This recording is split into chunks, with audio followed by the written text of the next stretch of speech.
आम्ही लोकांनी हवं तसं लक्ष दिलं नाही.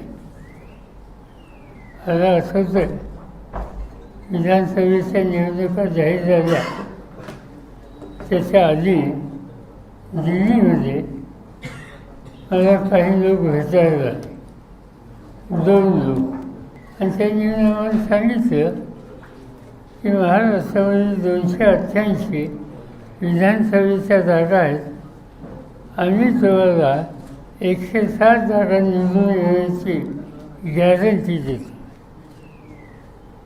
मला आश्चर्य वाटतं आणि स्पष्ट सांगायचं म्हणजे त्यांनी जरी सांगितलं गॅरंटीचं तरी निवडणूक आयोग या संस्थेच्या संबंधी माझ्या मनात काही शंकेची स्थिती नव्हती.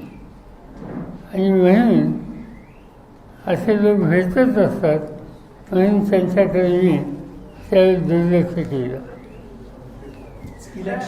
आणि ते झाल्याच्या नंतर त्या लोकांची आणि राहुल गांधी यांची मी वेळ घालून दिली. त्या लोकांना जे काही म्हणायचं होतं ते राहुल गांधींच्या समोर म्हणलं, पण राहुल गांधींचं माझं मत या कामात आपण लक्ष देऊ नये, हा आपला रस्ता नाही. आपण लोकांच्याकडे जाऊ आणि लोकांचा पाठिंबा मिळेल कसा जाईल हा निर्णय आम्ही घेतला आणि त्याकडे दुर्लक्ष